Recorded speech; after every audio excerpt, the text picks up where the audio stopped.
गोल्डी मसाले, जहां जाएं रिश्ते बनाएं। ब्रेक के बाद एक बार फिर आप सभी का स्वागत है। दिव्य भव्य महाकुंभ की बात करेंगे। उत्तर प्रदेश के मुख्यमंत्री योगी आदित्यनाथ की अगुवाई में प्रयागराज के महाकुंभ क्षेत्र में हुई ऐतिहासिक बैठक में 10 प्रस्तावों को मंजूरी दी गई। बैठक के बाद सीएम योगी आदित्यनाथ मंत्रियों के साथ विधिवत संगम स्नान किया उन्होंने और पूजन भी किया। तो आप देखिए इस खबर को विस्तार से। हमें दीजिए इजाजत। नमस्कार।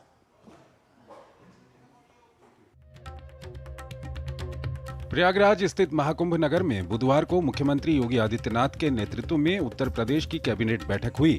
महाकुंभ में त्रिवेणी तट पर राज्य सरकार ने ऐतिहासिक कैबिनेट बैठक करके विभिन्न महत्वपूर्ण परियोजनाओं को मंजूरी दी।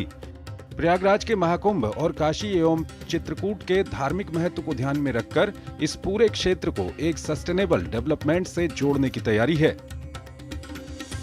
इसके तहत लखनऊ राजधानी क्षेत्र की तर्ज पर प्रयागराज, चित्रकूट और वाराणसी विंध्य विकास क्षेत्र बनाने के प्रस्ताव को मंजूरी दी गई है।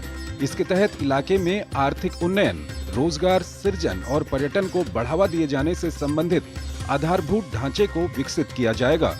कनेक्टिविटी को बढ़ावा देने के लिए गंगा एक्सप्रेसवे एक्सटेंशन को मंजूरी दी गई है। गंगा एक्सप्रेसवे को प्रयागराज, मिर्जापुर, भदोही, वाराणसी, चंदौली, गाजीपुर होते हुए पूर्वांचल एक्सप्रेसवे से जोड़ा जाएगा। इसके अलावा वाराणसी, चंदौली और सोनभद्र को जोड़ने के लिए नया लिंक एक्सप्रेसवे बनाया जाएगा। इन दोनों प्रोजेक्ट को प्रयागराज विंध्य काशी एक्सप्रेसवे के रूप में विकसित किया जाएगा। चित्रकूट से प्रयागराज को जोड़ने हेतु गंगा एक्सप्रेसवे को बुंदेलखंड एक्सप्रेसवे से भी जोड़ने के प्रस्ताव को स्वीकृति दी गई। इसको एक तरफ सोनभद्र रीवा नेशनल हाईवे से भी जोड़ा जाएगा। प्रयागराज में यातायात का बोझ कम करने के लिए भी कुछ प्रस्ताव को मंजूरी दी गई है। इसके तहत प्रयागराज में यमुना नदी पर सिग्नेचर ब्रिज के समानांतर एक नए पुल के निर्माण प्रस्ताव को स्वीकृति दी गई है। इसके साथ ही प्रयागराज से मिर्जापुर, जौनपुर, वाराणसी, आजमगढ़, गोरखपुर की कनेक्टिविटी हेतु सलोरी, हेतापट्टी, झूसी के मध्य 4 लेन ब्रिज को भी मंजूरी प्रदान की गई है। प्रयागराज के साथ साथ इस पूरे क्षेत्र का एक सस्टेनेबल डेवलपमेंट के कार्यक्रम के साथ जोड़ने की कार्रवाई आदरणीय प्रधानमंत्री जी की प्रेरणा से इसको आगे बढ़ाने के लिए सरकार ने तय किया है। जैसे लखनऊ में हम लोगों ने स्टेट कैपिटल रीजन लखनऊ और उसके आसपास के जनपदों को मिलाकर के एक डेवलपमेंट का प्लान बनाया है। ऐसे ही प्रयागराज और चित्रकूट को मिलाकर के एक डेवलपमेंट रीजन यहां पे हम डेवलप करेंगे। वैसे ही वाराणसी में भी वाराणसी विंध्य एक डेवलपमेंट रीजन वहां पे भी डेवलप करने की कार्रवाई पर नीति आयोग के साथ मिलकर के इस कार्यक्रम को तेजी के साथ आगे बढ़ाया जा रहा है। महाकुंभ नगर में त्रिवेणी तट पर जब समूचा योगी मंत्रिमंडल बैठा तो प्रयागराज को विकास परियोजनाओं का उपहार दिया गया। युवाओं की अपेक्षाओं के अनुसार रोजगार के नए अवसर सृजित करने वाले निर्णय लिए गए और साथ ही साथ बुंदेलखंड एक्सप्रेस को पूर्वांचल एक्सप्रेसवे से जोड़ने के महत्वाकांक्षी परियोजना की घोषणा की गई। अर्थ साफ है, किस महोत्सव में दुनिया ये देखे कि भारत कैसे अपने विकास और विरासत को साथ साथ लेकर चल रहा है।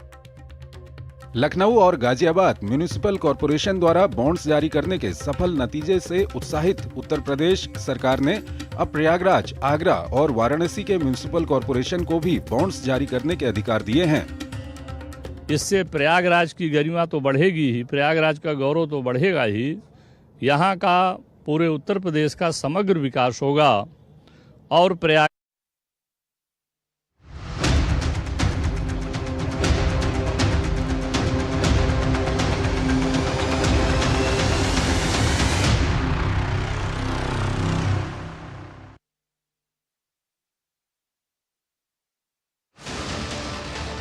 अमेरिकी विदेश मंत्री और राष्ट्रीय सुरक्षा सलाहकार सबसे पहले मिले भारतीय विदेश मंत्री से। क्या हुई बातचीत? अमेरिका के राष्ट्रपति डोनाल्ड ट्रंप ने रूस के राष्ट्रपति व्लादिमीर पुतिन को क्यों दी चेतावनी? हिजबुल्लाह के टॉप लीडर की कहां हुई हत्या? फ्रांस ने बशर अल असद के खिलाफ क्यों किया गिरफ्तारी वारंट जारी? होंगी और भी महत्वपूर्ण अंतर्राष्ट्रीय खबरें। देखिए मेरे साथ खबर दुनिया की रात 10 बजे।